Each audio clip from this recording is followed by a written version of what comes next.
আল্লাহর মাজার শরীফে উরুস মোবারক উপলক্ষে অত্র এলাকার সর্বসাধারণের সার্বিক সহযোগিতায় মাজার কমিটির উদ্যোগে আয়োজিত 2 দিন ব্যাপী 25তম সুন্নি মহাসম্মেলনের আজ সমাপনী দিনে সুন্নি মহাসম্মেলন ওয়াজ ও মাহফিলে আমাদেরকে একেবারে শেষ সময়ে উপস্থিত হওয়ার আশার বসার যে তৌফিক মহান রব্বুল আলামিন ওলি আল্লাহর কদমে তার সুহবতে বসার যে সুযোগ যে তৌফিক আমাদেরকে এনায়েত করেছেন, তার জন্য জবান খুলে উচ্চ আওয়াজে আরো একবার শুকরিয়া আদায় করি আলহামদুলিল্লাহ। লক্ষ কোটি দুরুদ ও সালাম সরকারে কায়নাত সৈয়দুল মুরসালিন খাতিমুন নবিয়্যিন রাহমাতুল লিল আলামিন নূরে মুজাসসাম নূর আলা নূর হায়াতুন নবী জিন্দা নবী নবীদের নবী উম্মতের কন্ডারি নবী শাফাআতের কন্ডারি নবী হাউজে কাউসারের মালিক নবী আমার নূর নবীজির নূরানি কদম মোবারকে মহান রব্বুল আলামিন যেন কবুল করেন। জবান খুলে পড়ি আমিন। অধ্যক্ষের আয়োজিত মাহফিলের সম্মানিত সভাপতি সাহেব, অষ্টগ্রাম সরকারি পাইলট উচ্চ বিদ্যালয়ের সিনিয়র শিক্ষক মহোদয় জনাব হযরত মাওলানা মুফতি মোহাম্মদ শরীফুল ইসলাম আশরাফি সাহেব মাদ্দাজিল্লাহুল আলী বারাকাল্লাহু ফি হায়াতিহি, উচ্চ আওয়াজে পড়ি আল্লাহুম্মা আমিন। সহ সভাপতি হিসেবে আজকের মাহফিলে যিনি উপস্থিত রয়েছেন হাজী মোহাম্মদ দরবেশ মিয়া আশরাফি সাহেব। আমার পূর্বেই নুরানি ইরফানি তাকরীর পেশ করলেন আওলাদিয়া দরবার শরীফ মধ্য অষ্টগ্রামের সম্মানিত পীর সাহেব হযরত মাওলানা সৈয়দ জহিরুল ইসলাম জুয়েল সাহেব। প্রধান আলোচক হিসেবে আলোচনা পেশ করেছেন হযরত মাওলানা নজরুল ইসলাম জহুরি সাহেব, বর্মপাড়া জামে মসজিদ কাস্তুলের সম্মানিত খতিবে মুকাররম। স্থানীয় উলামায়ে কেরামদের মধ্যে প্রায় 9 জনের নাম রয়েছে। আন্তরিকতার সাথে সকলের সুস্বাস্থ্য এবং দীর্ঘ হায়াত কামনা করছি। উপস্থিত দিগার উলামায়ে কেরাম, আমার সম্মুখে উপস্থিত দিনদার ইমানদার মুসলমান মুত্তাকি ভাইরা, পর্দার আড়ালের মা ও বোনেরা, রাস্তাঘাট দোকানপাট থেকে দূর দূরান্ত থেকে পৃথিবীর বিভিন্ন প্রান্ত থেকে বিভিন্ন সোশ্যাল মিডিয়ার মাধ্যমে এই মুহূর্তে আমাদেরকে যারা দেখছেন, সকলকে উদ্দেশ্য করে সালাম আরজ করে আলোচনায় প্রবেশ করছি। আসসালামু আলাইকুম ওয়া রাহমাতুল্লাহি ওয়া বারাকাতুহু।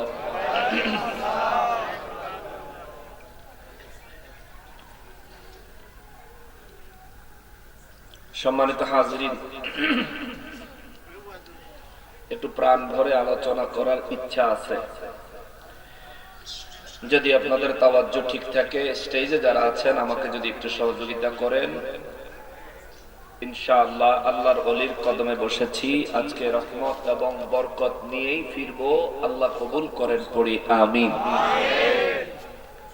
স্টেজে যারা আছেন, কেউ চা খাবেন না, কেউ পান খাবেন না, কেউ উঠবেন না, ওইটা স্টেজে নামবেন না, নতুন করে কেউ আর স্টেজে উঠবেন না। মানে স্টেজে নড়াচড়া বন্ধ। মাঠের তারা যেমন আওয়াজ শুনতেছে আপনারাও তেমনি আওয়াজ শুনবেন। মাঠের তারার আওয়াজের চাইতে আপনাকে আওয়াজ বেশি অন লাগবে, কারণ আপনারা দেখা যাচ্ছে বেশি আরামে আছে, ঠিক না? তাইলে ইনশাআল্লাহ আমরা সবাই মিলে এই মাহফিলটাকে একটা রহমতের পরিবেশে পরিবর্তন করতে পারবো। আল্লাহ তৌফিক দেন, পড়ি আমিন। এই যে গান হইতেছে, এটা কোনা নেই, হ্যাঁ দেখি মাজার শরীফের গান। এটা হ্যাঁ, মাজার শরীফ নাম কি? ওলি আল্লাহর নাম কি? আচ্ছা, এই গান ফান এগুলি দিয়ে সুন্নি আপনারা শেষ করছে, ঠিক না? অহন ওয়াহাবিরা জমাইত তারা অদরে ধরে ফিটলো, আমরা অহন মাজারের লাইগা ভাষা খারাপ লাগে। কিন্তু মূলত আমরাও এই ধরনের এই মাজার শরীফে ওলি আল্লাহর দরবারে গান বাজনা, একটা কিয়ামত, এটা আমরা পছন্দ করি না। এইগুলি কি একটা আজব ব্যাপার। একটা ওয়াজ দিত, 2 জন আলেম দাওয়াত দিত, 2 জন আলেম মানুষকে কোরআন সুন্নাহ থেকে কথা শোনাইতো, কতই না লাভ হইতো, ঠিক কিনা বলেন? আল্লাহ তা করে হেদায়েত দেখ, জোরে করে আমিন। ওইদিকে আমগো মাইক আছে নি, বাড়াই দাও। হেরার আমরা ওয়াজ নাই, যদি ওয়াহাবিগো মাহফিল হইতো তাও কইতাম কমাই দাও, কারণ হেগো যখন গান হইছে দাও বাড়াইয়া বালা মতন, ঠিক কিনা বলেন? হেদায়েতের বাণী শয়তানের আড্ডায় পৌঁছে যাক, জোরে পড়েন আমিন। আমি বয়ান করার নিয়তে কালামে হাকিম থেকে সূরা মুমতাহিনার কয়েকখানা আয়াতে কারিমা তেলাওয়াত করেছি, কেননা কর্তৃপক্ষ আমাকে আল্লাহর ওলির মর্যাদা এবং মর্তবা সম্পর্কে কিছু আলোচনা করার জন্য বলেছেন। ওলি আল্লাহদের ব্যাপারে সুন্নিরা যখন বয়ান করে, বা সুন্দর আছে সাউন্ডটা, আল্লাহর না বাবা, আল্লাহর অনেক সুন্দর হইছে মাশাআল্লাহ, অনেক সুন্দর হইছে রে। কি মাইক এটা? এ আর মাইক দরিয়া কান্দি কুলিয়ার চর, মাশাআল্লাহ। এই আশেপাশে মাহফিল হইলে তার মাইক টাইম না, আমার সাউন্ডটা পছন্দ হইছে। আমরা যখন হাদিস শরীফ থেকে ওলি আল্লাহর মর্যাদার কথা, মর্তবার কথা বয়ান করি, তখন আমাদের দেশে ওলি বিদ্বেষী মুসলমান রূপী কিছু ইয়াজিদের বাচ্চা আছে, এগুলোকে জয়ীফ হাদিস, দুর্বল হাদিস, গরিব হাদিস, জাল হাদিস, ফাল হাদিস কইয়া উড়াইয়া দেয়। এমন কুলাঙ্গার বাংলার জমিনে আছে না নাই? অষ্টগ্রাম নাই আর কি, দেশ এখনো আছে। হাদিস কইলে যখন তার মন্তব্য করার সুযোগ থাকে, তাইলে আমরা আজকে কোরআন শরীফ থেকে ওলি আল্লাহর মর্যাদা আলোচনা করব। এর পরেও কেউ যদি না মানতে চায়, তাইলে ফি নারি জাহান্নামা খালিদিনা ফিহা, তুই চিরকালের লাগা জাহান্নামের ভিতরে দাখিল হইয়া যা, আমার কোনো কিচ্ছু আসে যায় না। সূরা মুমতাহিনা। মুমতাহিনা শব্দের অর্থ হচ্ছে ওই নারী যাকে তল্লাশি করা হবে। এটার পিছনে একটা শানে নুজুল আছে। নবীজি রাহমাতুল লিল আলামিন মক্কা মুআজ্জামা থেকে মদিনা মুনাওয়ারায় হিজরত করার পরে মদিনা মুনাওয়ারায় একজন নারীর আগমন হয়েছিল। বনি হাশিম গোত্রের দাসী ছিল সে, সারাহ তার নাম। মদিনা মুনাওয়ারায় এসে আমার নূর নবী রাহমাতুল লিল আলামিনের সাথে সে দেখা করে। নবীজি তাকে দেখে অবাক হলেন। নবী তাকে বললেন, সারা, তুমি কি ইসলাম কবুল করেছো? বলে, জি না হুজুর। নবী বললেন, তাইলে তুমি কি মুসলমানদের সাথে মক্কা মুআজ্জামা থেকে মদিনা মুনাওয়ারায় হিজরত করেছো? বলে, জি না হুজুর। নবী বলেন, তাইলে তুমি মদিনা মুনাওয়ারায় কেন আসছো? তোমার তো মক্কা মুআজ্জামায় থাকার কথা। বলে, হুজুর আইছি অভাবের তাড়নায় আসছি। সঙ্গে সঙ্গে নবীজি রাহমাতুল লিল আলামিন সাহাবায়ে কেরামদেরকে ডেকে বললেন, তোমরা কেউ তাকে সহায়তা করো। সাহাবায়ে কেরাম নিজেদের মতো করে ওই মহিলাকে সহায়তা করলেন। ওই মজলিসে নবীজির একজন সাহাবী ছিলেন। ওই সাহাবী ওই মহিলাকে 10টা দিরহাম বা দিনার এবং একটা চাদর দান করলেন, এবং ওই সাহাবী ওই মহিলার কাছে একটা চিঠি দিলেন, যাতে এই চিঠিটা মদিনা মুনাওয়ারায় থেকে মক্কা মুআজ্জামায় কাফের বেঈমানদের কাছে পৌঁছে দেওয়া হয়। জোরে পড়েন না নাউযুবিল্লাহ। এই সাহাবীর নাম ছিল হযরত হাতিব রাদিয়াল্লাহু তাআলা। এই মহিলা সবার কাছ থেকে সাহায্য নিয়ে হযরত হাতিব রাদিয়াল্লাহু তাআলা আনহুর চিঠিটা নিয়ে রওনা দিয়েছেন মক্কা মুআজ্জামার দিকে। কিছুক্ষণ পরে আমার নবী রাহমাতুল লিল আলামিন হযরত আলী রাদিয়াল্লাহু তাআলা আনহুকে, হযরত মিকদাদ রাদিয়াল্লাহু তাআলা আনহুকে, হযরত জুবায়ের রাদিয়াল্লাহু তাআলা আনহুকে ডাকলেন। ডেকে নবীজি বলেন, আলী, তোমরা তিনজনের দল দ্রুতগামী ঘোড়ায় চড়ে রওনা করো। অর্ধপথে গিয়া রওজায়ে খাক নামে একটা জায়গা আছে, ওই জায়গাতে গেলে দেখবা একজন মহিলা মুসাফির উটের উপর সওয়ার হয়ে কোথাও যাচ্ছে। ওই মহিলার কাছে একটা চিঠি আছে, এই চিঠিটা হাতিব পাঠাইছে, ওই মহিলার কাছ থেকে চিঠিটা নিয়ে আসবা। জোরে বলেন সুবহানাল্লাহ।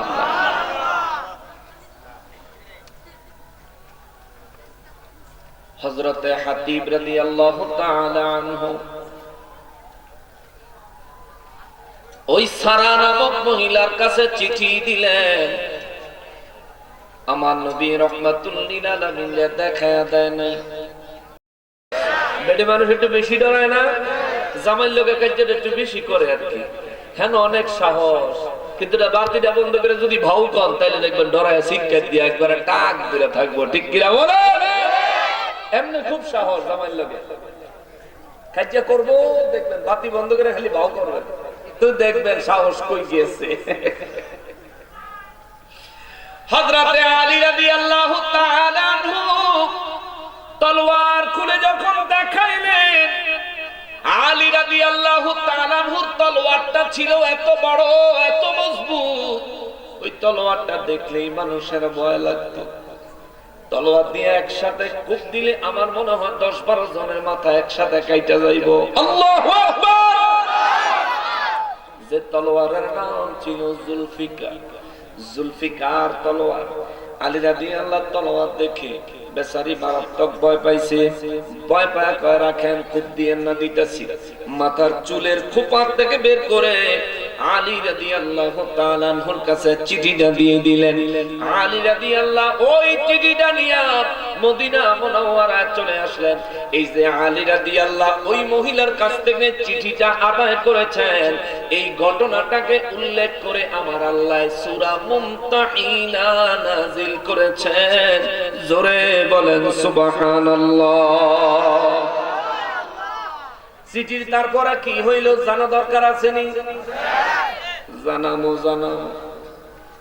আয়াত তেলাওয়াত করছি, আয়াত মোতাবেক ওয়াজ করে লই, এরপরে জানামো। সিস্টেম মতো নিয়ম মাফিক চলে আসবে, ওই জায়গায় যায় অবশ্যই জানামো। শোনেন, রব্বুল ইজ্জত সূরা মুমতাহিনার 1 নম্বর আয়াত কারিমার মধ্যে বলেন, বিসমিল্লাহির রহমানির রহিম,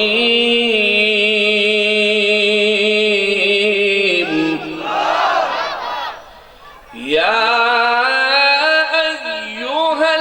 আইয়ুহাল্লাযীনা আমানু লা তাত্তাখিযু আদুওয়ি ওয়া আদুওয়াকুম আউলিয়া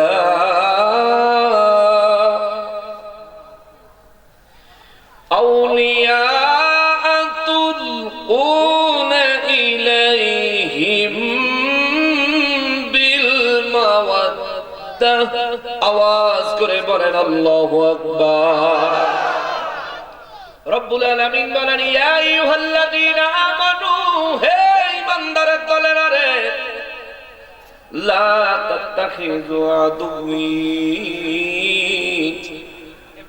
তোমরা আমি আল্লাহর দুশমনকে তোমাদের বন্ধু বানায়ো না। কোরআন শরীফ, লা তাত্তাখিযু আদুওয়ি ওয়া আদুওয়াকুম আউলিয়া। রব্বুল আলামিন বলেন, হে দুনিয়ার ঈমানদারেরা রে, তোমরা আমি আল্লাহর দুশমনকে, আমার শত্রুকে, এবং ওয়া আদুওয়াকুম তোমাদের দুশমনদেরকে আউলিয়া বন্ধু বানায়ো না। জোরে বলেন আল্লাহু আকবার। আমাদের শত্রুদেরকে কখনো বন্ধু বানাই? বুঝেন আমার কথা? আমাদের শত্রুদেরকে কি আমরা কখনো বন্ধু বানাই? জোরে বলেন বানাই। ডরে হইল বানাই না, ঘৃণায় হইল বানাই না। কিন্তু রব্বুল ইজ্জত বলেন বান্দারা রে, ও বান্দারা, আমি রব্বুল ইজ্জত সমস্ত মানুষকে সতর্ক করি নাই। আমি রব্বুল ইজ্জত সমস্ত মুসলমানকে উদ্দেশ্য করে মুনাফিকদেরকে সহ আমি আল্লাহ সতর্ক করি নাই। আমি সতর্ক করলাম মানব জাতির মধ্যে কাফের, বেঈমান, ইহুদি, নাসারা, খ্রিস্টান বাদ দিয়া, এমনকি মুনাফিকদেরকেও বাদ দিয়া শুধুমাত্র ঈমানদারদেরকে, শুধুমাত্র ঈমানদারদেরকে ইয়া আইয়ুহাল্লাযীনা আমানু, শুধুমাত্র ঈমানদারদেরকে আমি আল্লাহ সতর্ক করলাম, লা তাত্তাখিযু, খবরদার বানায়ো না, বানায়ো না, বানায়ো না, বানায়ো না আদুই, আমার শত্রুকে, ওয়া আদুয়াকুম, এবং তোমাদের শত্রুকে, আউলিয়া, বন্ধু, বন্ধু, বন্ধু। আল্লাহ বলেন তোমরা আমার শত্রুকে এবং তোমাদের শত্রুকে বন্ধু বানায়ো না। ও মুসলমান, আমরা মানুষ, আমাদের দুশমন আরেক মানুষ হতেই পারে, কিন্তু রব্বুল ইজ্জত হলেন রব, তিনি রব্বুল আলামিন, তিনি খালিক, তিনি সমস্ত কিছুর মালিক, তিনি সমস্ত কিছুর সৃষ্টিকর্তা, তিনি সমস্ত কিছুর রিজিক দাতা, তিনি সমস্ত কিছু রক্ষা করনেওয়ালা, তিনি সমস্ত কিছু ধ্বংস করনেওয়ালা। তিনি আমাদেরকে দুনিয়ায় পাঠাইছেন, তিনি আমাদেরকে মৃত্যু ঘটাবেন, তিনি আমাদেরকে কবরে নিয়ে যাবেন, তিনি আমাদেরকে হাসরে হাজির করবেন, তিনি আমাদের কাছ থেকে হিসাব দিবেন, তিনি আমাদেরকে মিজানে নেকার গুনাহ ওজন করাবেন, তিনি আমাদেরকে পুলসিরাত পার হওয়ার জন্য নির্দেশ দিবেন, তিনি আমাদের জন্য জান্নাত এবং জাহান্নামের ফয়সালা করবেন। জবান খুলে জবাব দিবেন, তিনি কে? আরো জোরে বলেন কে? আওয়াজ করে বলতে হবে কে? ওই রব্বুল আলামিনের শত্রু থাকা কি সম্ভব? সম্ভব? রবের সঙ্গে দুশমনি সম্ভব নয়, কিন্তু আল্লাহ যেহেতু বলছেন লা তাত্তাখিযু আদুই, খবরদার তোমরা আমার দুশমনদেরকে তোমাদের বন্ধু বানায়ো না। আল্লাহ যেহেতু বলেছেন আল্লাহর দুশমন, তার মানে বোঝা যায় আল্লাহর দুশমন আছে, আছে, আছে, আছে। তাও কোথায়? এই জমিনে। তাও কোথায়? ঈমানদারের আশেপাশে, আশেপাশে। যার কারণে আল্লাহ কয় ঈমানদার রে, তোর আশেপাশে আমি আল্লাহর বহু দুশমন ঘোরাঘুরি করে রে, আমার দুশমন গুলারে তুই তোর বন্ধু বানাইস না। জোরে বলেন আল্লাহু আকবার। আমার শত্রু তো আমি চিনি, আল্লাহ শত্রু চিনার উপায় কি? আল্লাহর দুশমন কারা চিনব কিভাবে? হাদিসে কুদসি মুবারক সহিহ সনদে বুখারী শরীফে উল্লেখ, বুখারী শরীফের 6502 নম্বর হাদিস। যদি কারো মোবাইলে হাদিসের অ্যাপস থাকে, এখন নাম্বারটা দেন, বের হয়ে যাবে। 6502 নম্বর হাদিসে মুবারক হযরতে আবু হুরায়রা রাদিয়াল্লাহু তাআলা আনহু থেকে হাদিস, তিনি বলেন فقال النبي صلى الله عليه وسلم من عادى لي وليا فقد آذنته بالحرب। নবী রাহমাতুল লিল আলামিন বলেন ইন্নাল্লাহ ক্বালা, নিশ্চয় নিশ্চয় আমার আল্লাহ বলেছেন, মান আদানি ওয়ালিয়ান ফাকাদ আযাতুহু বিল হারবি। আমার এই জমিনের মধ্যে যারা আমার ওলি আল্লাহদের বিরোধিতা করবে, আমার ওলি আল্লাহদের সঙ্গে দুশমনি করবে। আমার ওলি সৈয়দ হাজির পীর ইয়ামানি রাহমাতুল্লাহি আলাইহি সহ শাহজালাল বাবার সঙ্গে আগত 360 আল্লাহর আউলিয়া, বাংলার আনাচে কানাচে আরো যত আউলিয়া কেরাম আছে, গোটা বিশ্বের আনাচে কানাচে আরো যত আউলিয়া কেরাম আছে, রব্বুল ইজ্জত বলেন আমার এই সমস্ত ওলি আল্লাহ যারা পর্দা করেছেন, সমস্ত ওলি আল্লাহ যারা এখনো জমিনে হায়াতে আছেন, রব্বুল ইজ্জত বলেন সমস্ত ওলিদের দুশমনি যারা করবে, সমস্ত ওলিদের মধ্য থেকে একজন ওলির দুশমনিও যদি কেউ করে, আমার রব্বুল ইজ্জত হাদিসে কুদসি মুবারকে বয়ান করেন ফাকাদ আযাতুহু বিল হারবি, নবী গো জানাইয়া দেন সুতরাং কদ অবশ্যই অবশ্যই অবশ্যই আযাতুহু বিল হারব, আমি আল্লাহ তার বিরুদ্ধে যুদ্ধের ঘোষণা দিলাম। আল্লাহু আকবার। ওলি আল্লাহ দুশমনের সাথে যুদ্ধ করবেন কে? ওলি আল্লাহ দুশমনের বিরুদ্ধে যুদ্ধ ঘোষণা দিবেন কে? তার মানে বন্ধুর বিরুদ্ধে বন্ধু কখনো যুদ্ধ করে না, বন্ধুর বিরুদ্ধে বন্ধু কখনো যুদ্ধ করে না, যুদ্ধ করে শত্রুর বিরুদ্ধে। আরেক শত্রু, দুই পক্ষ, এক পক্ষ আরেক পক্ষের শত্রু। তাইলে সূরা মুমতাহিনার 1 নম্বর আয়াতে আল্লাহ বললেন লা তাত্তাখিযু আদুবি, খবরদার আমার দুশমন আমার শত্রুকে তোমরা তোমাদের বন্ধু বানায়ো না। হাদিসে কুদসি বুখারী শরীফ 6502 নম্বর হাদিস। ওই আহলে হাদিসরা, আহলে হাদিসের লোকেরা, তারা তাদের কিতাব, তারা তাদের অনুবাদে হাদিসের সহিহ লেখছে। আহলে হাদিসের লোকেরা তারাই তাদের কিতাব থেকে হাদিসটাকে সহিহ লিখেছে। এই হাদিসে আল্লাহ কয় আমার দুশমনের পরিচয়, দুনিয়ায় আমার দুশমন হইল তারা, ওলি আল্লাহদের দুশমন যারা। ঠিক কিনা বলেন? আল্লাহর ওলির দুশমন যারা, আল্লাহর দুশমন তারা। এইবার আসেন এই বাংলাদেশে আমরা আল্লাহর কিছু দুশমন খুঁজা বের করি। ওরা ভাঙলো কত ওলির দরবার, পাহারা দিল মন্দির বারবার, ঠিক কিনা?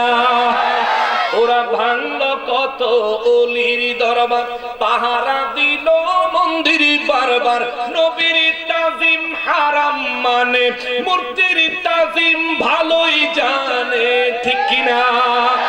ওরা নবীর তাজিম হারাম মানে মিলাদে দাঁড়াইতে চায় না, ওলি আল্লাহর তাজিম মোহাব্বত করতে চায় না, কিন্তু মূর্তির সামনে নমস্কার ঠিকই দেয়।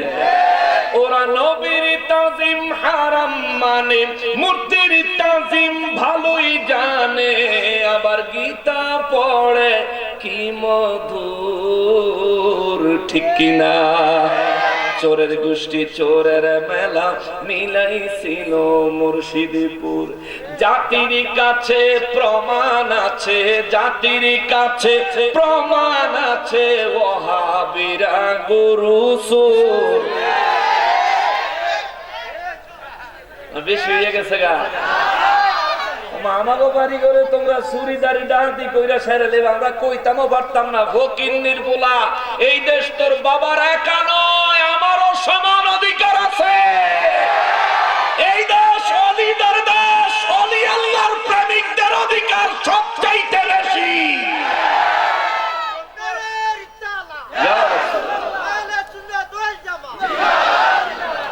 কষ্ট পাইছেন আপনারা? এটা আমি লিখছিলাম ডিসেম্বরের 3 তারিখে।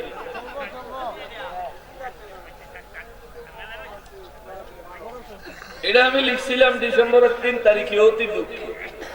ওরে জাতির কাছে প্রমাণ আছে, ওরে জাতির কাছে প্রমাণ আছে, ওহাবিরা গরু চোর, চোরের গোষ্ঠী চোরের মেলা মিলাইছিল মুর্শিদপুর। ঠিক করি যে বলেন তো আপনার ঘরে কোরআন শরীফ কই আছে?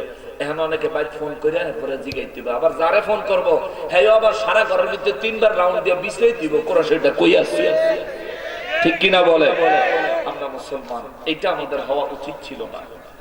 ঘরের মধ্যে পড়ে কোরআন শরীফ নষ্ট হয়, খুলেও দেখি না, পড়িও না, পরিষ্কার পরিচ্ছন্ন করি না। বাবারে, ঘরে কোরআন আছে, পড়েন না, কোরআন বদদোয়া নাই।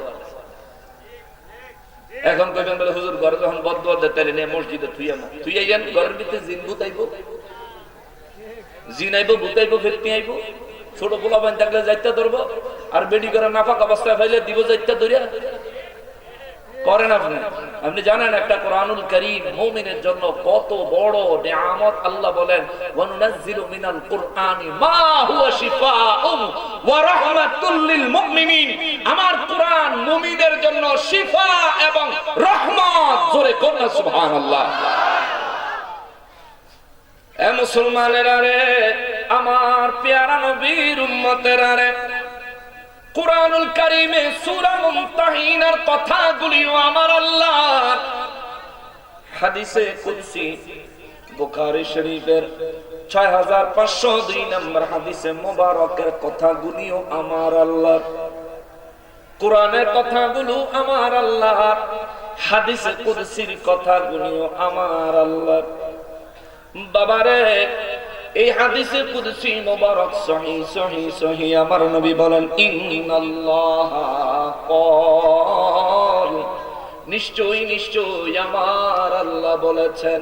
আমার নবী বলেন নিশ্চয়ই আমার আল্লাহ বলেছেন মান আদানি ওয়ালিয়ান, নিশ্চয়ই এই জমিনে যারা আমার ওলিদের সঙ্গে দুশমনি করে, ফাকাদ আযানতুহু বিল হারব, তাদের বিরুদ্ধে আমি রব্বুল ইজ্জাতের পক্ষ থেকে যুদ্ধের ঘোষণা দিলাম। জোরে বলেন নাউযুবিল্লাহ। এ মুসলমান, তাইলে বুঝা গেল আল্লাহর ওলির দুশমন যারা, আল্লাহ পাকের প্রতিপক্ষ তারা। আল্লাহর ওলির দুশমন যারা, আল্লাহর সঙ্গে যুদ্ধ করার মতো প্রতিপক্ষ তারা। এই জন্যই তো আমার আল্লাহ বলেন লা তাত্তাখিযু আদুবি ওয়া আদুওয়াকুম, এ ইমানদারের দলেরা রে, তোমরা আমার দুশমন এবং তোমাদের দুশমনদেরকে আউলিয়া বন্ধু বানায়ো না, বন্ধু বানায়ো না, বন্ধু বানায়ো না, বন্ধু বানায়ো না। কেন না? যদি তুমি তাদেরকে তোমার বন্ধু বানাও, আমি আল্লাহ তাদের সঙ্গে যুদ্ধে লিপ্ত হয়েছি 1450 বছর আগে। আল্লাহু আকবার। এখন আইসা যারা আল্লাহর ওলিদের দরবারে হামলা করতেছো, তোমাদের বিরুদ্ধে যুদ্ধ নতুন করে হইব তা না, 1450 বছর আগের থেকে যুদ্ধ চলতেছে। সুবহানাল্লাহ। বিশ্বাস হয়নি? ময়মনসিংহের একটা ঘটনা হয়তোবা ফেসবুকে অনেকে পেয়েছে। একজন ব্যক্তি নৌকা দিয়া যাওয়ার সময় বল্লার বাসা নৌকা পড়ছে লোকগির কুচা লাগিয়া। লগি ছিলেন তো বাস যেটা দিয়ে নৌকাটারে ভর করে, সৈর কয় এলাকায়, আমাদের এলাকায় সৈর কয়, অনেক জায়গায় লগি কয়। লগি বৈঠা, একটা তো নৌকা বাই বৈঠা দিয়া, আর একটা হচ্ছে লগি দিয়া। লগি মানে চিকন বাঁশ দিয়ে মাটিতে লাগাইয়া নৌকাকে কি কয় ঠেলা দেয়, ধাক্কা দেয়, দিলে নৌকা সামনের দিকে যায়। এই লগির আগায়, সৈরের আগায় লাগিয়া এই বল্লার বাসা নৌকা তাইয়া পড়ছে। হে বেটার ফলাফল রে বৌরি সুদ্যা কামড়াইয়া জিন্দিগি টানা টানা করে দিছে। 3 দিনের ভিতরে বল্লার কামড় খাইয়া মরে গেছে। পরে খবর পাইলাম এই বেটা ময়মনসিংহে এক আল্লাহ ওলির মাজার শরীফ ভাঙার জন্য নেতৃত্ব দিছিল, আর আল্লাহ তারে বল্লা দিয়া দিছে। ঠিক কিনা বলো? কেননা আমার রব্বুল ইজ্জত কয়, আমার রব্বুল আলামিন কয়, আসমানে যা আছে জমিনে যা আছে এই সব কিছু হলো জুনুদিস সামাওয়াতি ওয়াল আরদ। আমি আল্লাহর সৈনিক, আমি আল্লাহর সৈনিক, আমি আল্লাহর সৈনিক। আল্লাহ ওই মাজার শরীফ আল্লাহর ওলির দরবারে হামলাকারীকে শায়েস্তা করার জন্য আল্লাহর সৈন্য বানাইছে বল্লারে। আরো একটা খবর শুননা যান, সুনামগঞ্জে জগন্নাথপুর তাহেরপুরে আরেক বেয়াদব মাজার শরীফ ভাঙার জন্য নেতৃত্ব দিল। কত হৃষ্টপুষ্ট তাজা তাজা বিরাট বড় ওয়াইজ বক্তা ছিল। ওই বেয়াদবের শরীরের মধ্যে আহারে উদাম কইরা ছবি দিছে। শরীরের এই সাইড মাংসগুলি মনে হয় একেবারে পচা কাবাব হইয়া গেছে। মুলুবি চেহারা এমন থেকে মুইয়া গেছে। ঠিক কিনা বলো? চাইতেছে মুই গেছুম ফেরাউনা বেটকে লেগে গেছে তোরাও ফেরাউনের মতো বেটকে লেগে থাকবি নমরুদের রবের সাথে যুদ্ধ করতে চাইছে নমরুদে আল্লাহর সাথে যুদ্ধ করতে চাইছে ওলি আল্লাহর দুশমন ওলি আল্লাহর মাজার ভাঙার পরিকল্পনাকারীরা রে কান খুলে শোনো কান খুলে শোনো কান খুলে শোনো শেখ হাসিনায় থাকতে সিলেট আর ঢাকা মহাসড়কের নাম সম্ভবত দিছিল বঙ্গবন্ধু এক্সপ্রেস ওয়ে হেডারে পাল্টায়া নাম দিছে হযরত ইব্রাহিম আলাইহিস সালাম এক্সপ্রেস ওয়ে ভালো কথা ধন্যবাদ একজন নবীর নামের সঙ্গে নাম মিলে তুমি এক্সপ্রেস ওয়ে দিছো খুব ভালো কথা ওই যে বঙ্গবন্ধু টানেল চট্টগ্রামে ওই টানেলের নাম পাল্টায়া ওইখানেও দিছে হযরত ইব্রাহিম আলাইহিস সালাম টানেল মাশাআল্লাহ তোমারে ধন্যবাদ তোমারে ধন্যবাদ তোমারে ধন্যবাদ তুমি ইব্রাহিম নবীর নাম দিলা রাস্তার নামে ইব্রাহিম নবীর নাম দিলা টানেলে কিন্তু তোমার চরিত্রে ইব্রাহিম নবীর আদর্শ তো দেখি না ইব্রাহিম নবী মূর্তি ভাঙছে আর তুমি মূর্তির পাহারা দিছো ইব্রাহিম নবীর নাম তোমার জবানে আছে কিন্তু চরিত্রে নাই ঠিক কি না বলে তোমার চরিত্রে ইব্রাহিম নবীর নাম নাই অতএব ইসলাম নামের পরে দিলেই মুসলমান মনে করেন না এই মুসলমানের পিছনে ইয়াজিদের ধান্দা টাকা আছে ডলার আছে রিয়াল আছে ঠিক কি না বলে পাগল হয়ে যাবেন না আমার আগে জুয়েল শাহ বক্তব্য দিছে কারবালার ময়দানে 22,000 ইয়াজিদি সৈন্য ছিল তার মধ্যে 3,000 হাফেজে কোরআন ছিল তার মধ্যে 3 থেকে 5,000 কিংবা 7,000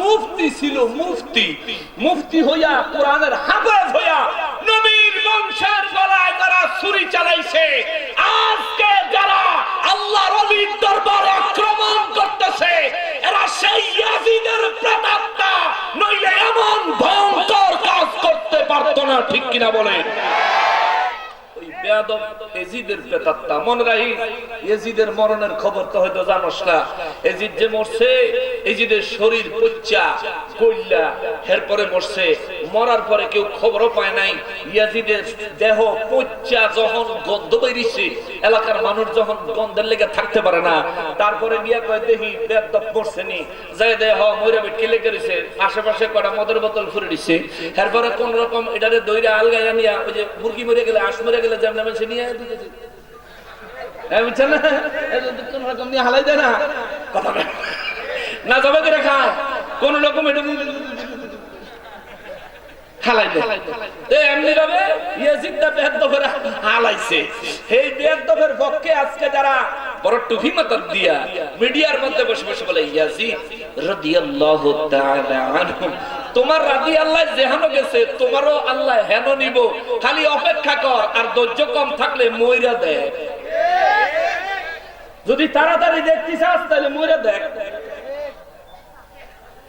এ মুসলমানেরা রে আমার প্রিয় নবীর উম্মতেরা রে রব্বুল আলামিন সূরা মুমতাহিনার মধ্যে আমার রব্বুল আলামিন বলেন ঈমানদারেরা রে ও ঈমানদারেরা লা তাত্তাখিযু আদুবি ওয়া আদুওয়াকুম আউলিয়া তুলকুনা ইলাইহিম বিল মাওয়াদ্দা রব্বুল ইজ্জত কয় হে ঈমানদারের দলেরা রে খবরদার আমার দুশমনদের সাথে এবং তোমাদের দুশমনদের সাথে তোমরা বন্ধুত্ব করো না বন্ধুত্ব করো না বন্ধুত্ব করো না আল্লাহ কয় তুলকুনা ইলাইহিম বিল মাওয়াদ্দা তোমরা কি তাদের সঙ্গে তোমরা কি বন্ধুত্ব করতে চাও রব্বুল আলামিন আবার জিজ্ঞাসা করে হে মুসলমান অষ্টগ্রামের মানুষ আমি আপনাদেরকে অনেক পরিমাণে মুর্শিদি শোনাইতে পারবো না আমি আপনাদেরকে অনেক পরিমাণে নাতে রাসূল সাল্লাল্লাহু আলাইহি ওয়াসাল্লাম শোনাইতে পারবো না আমি কি পারি না পারি কিন্তু ওয়াজে শোনাইতে পারবো না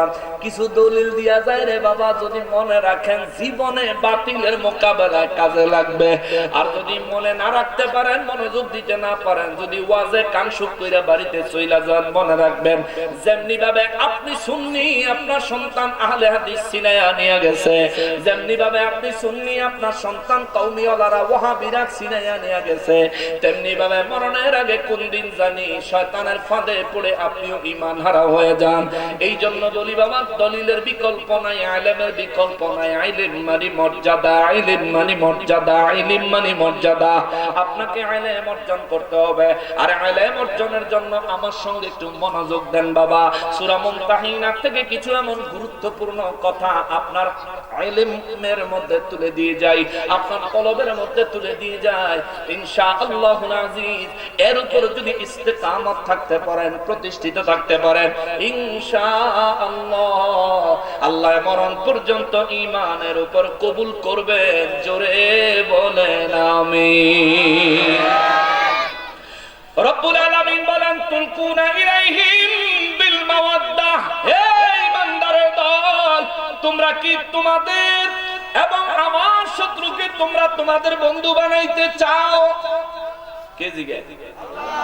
আল্লাহ জিজ্ঞেস। আল্লাহ বলেন, তোমরা কি আমার শত্রুকে এবং তোমাদের শত্রুকে বন্ধু বানাইতে চাও?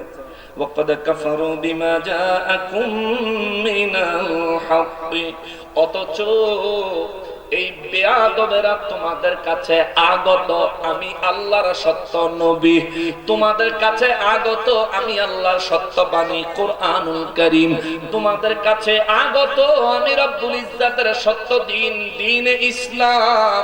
এই বেয়াদবেরা, এই আমি আল্লাহর দুশমনেরা, তোমাদের দুশমনেরা, এগুলোকে অস্বীকার করে, এগুলোকে মানতে চায় না, মানতে চায় না, মানতে চায় না। এখন আমাদের দেশের বর্তমান মাজারের বিপরীত যারা আছে, ওলি আল্লাহদের দুশমন যারা আছে, তাদের চরিত্রের সাথে এই কথাটা কেমন মিলে দেখেন। আল্লাহ কয় আমি আল্লাহ কোরআনুল কারীমে যা নাযিল করেছি তা সত্য, তারা মানতে চায় না। আমি আমার হাবিবকে পাঠাইছি সত্য, তারা তা মানতে চায় না।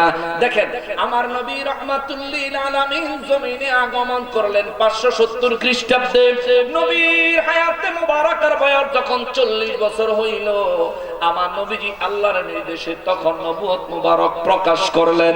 এখন দুঃখের বিষয় হলো আমাদের দেশের বেয়াদবেরা কয় 40 বছরে নবীজি নবুয়ত প্রাপ্ত হয়েছেন, 40 বছরের আগে নবীকে নবী হিসেবে মানা যাবে না, 40 বছরের আগে নবীর জিন্দেগানি মুবারক নবুয়তে মানা যাবে না। অথচ সূরা আল আরাফের 57 নম্বর আয়াতে কয় ওয়াত্তাবিউন নূরাল্লাযী উনজিলা মাআহু। আল্লাহ কয় আমার হাবিব জন্ম মোবারকের সময়, মিলাদ মোবারকের সময়, এই জমিনে আগমনের সময় আমার হাবিবুল্লাহ আমার এই কালাম, আমার এই কোরআনুল কারীম যা আমার নবী সাথে করে নিয়ে এসেছেন, যারা তার আনুগত্য করবে, যারা তা মেনে নিবে, আল্লাহ কয় তারা হইল ঈমানদার। জোরে কন্যা সুবহানাল্লাহ। নবী পৃথিবীতে আগমনের সময় কোরআন নিয়ে এসেছেন, ঘোষণা দিয়েছেন কে? আরো জোরে বলেন কে? বিশ্বাস হয়নি? আমাদের দেশে অনেকে 40 বছর বয়সে নবী নবুয়ত পেয়েছে। এবড়া ফকিরের পোলা, তুই বুঝিস কি? তুই বুঝিস কি? তুই মূর্তির সামনে গিয়ে নমস্কার দেস, মূর্তির সামনে গিয়ে তুই গীতা পড়স, তুই কোরআন সুন্নাহর কি বুঝবি? সব সূরা আল আরাফ 157 নম্বর আয়াতের শেষের অংশে যায় আল্লাহ ঈমানদারের পরিচয় দিতে গিয়ে আল্লাহ কয় ওয়াত্তাবাউ, আর যারা আনুগত্য করে, অনুসরণ করে, নূরা, ওই নূর অর্থাৎ কোরআনুল কারীম, আল্লাযী উনজিলা, যা আমি আল্লাহ নাজিল করেছি, মা সাথে, হু আমার হাবিবুল্লাহর সাথে। জোরে কন্যা সুবহানাল্লাহ। তাহলে নবীর সাথে কোরআন পাঠাইছে আল্লাহ কখন? নবীজির আগমন হয়েছে যখন। এই জন্যই তো সূরা আর রহমানে আল্লাহ বলেন আল্লামাল কোরআন, আমি আমার হাবিবকে কোরআন শিখাইছি।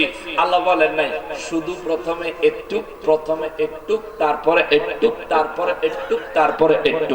আল্লাহ তাআলা এভাবে সীমানা দেয় নাই। আল্লাহ কয় আল্লামাল কোরআন, পুরো কোরআন শরীফ আমি আল্লাহ নিজে আমার হাবিবুল্লাহকে শিখাইছি। সুবহানাল্লাহ। আল্লাহ নবীর যখন কোরআন শিখায়, ওই সময় আমার রব্বুল ইজ্জাত এই আসমান এই জমিন কিছুই বানান নাই। সুবহানাল্লাহ। নবী আছে, আল্লাহ আছে, এবার নবীর ভিতরে আল্লাহ ইলম ঢুকাইতেছে। ঢুকাইলো কি? কোরআন, লৌহে মাহফুজের ইলম, আল্লাহ পাকের কুদরতের ইলম, কোরআন নবীর অন্তর মোবারকে ঢুকাইলেন। এখন এই কোরআনের মানা কি, ব্যাখ্যা কি, হাকিকত কি, সেটাও বুঝার জন্য নবীজির অন্তর মোবারকে এটার পরিপূর্ণ ব্যাখ্যা ঢুকাইয়া দিলেন। আল্লামাহুল বায়ান, সূরা আর রহমানের 4 নম্বর আয়াতে আল্লাহ বলেন, আমি আমার হাবিবের অন্তর মোবারকে শুধু কোরআন ঢুকাইছি তা না, এই পুরো কোরআনের তাফসীর, ব্যাখ্যা, বিশ্লেষণ সব আমি আমার হাবিবের অন্তর মোবারকে এমন ভাবে ঢুকাইছি আমার হাবিব যেন কোরআন দিয়ে বয়ান করতে পারে। জোরে বলেন না আল্লাহু আকবার। আমার নবী কোরআন নিয়ে আগমন করেছেন। যে নবী কোরআন নিয়ে জমিনে আগমন করেন তিনি কি নবুয়ত ছাড়া এসেছেন? বলেন। যে নবী না তার কাছে কোরআন থাকে? যিনি নবী না তার কাছে কোরআন থাকা কি যুক্তিসঙ্গত? যিনি নবী এবং রাসূল তার কাছেই আল্লাহর আসমানি কিতাব থাকবে।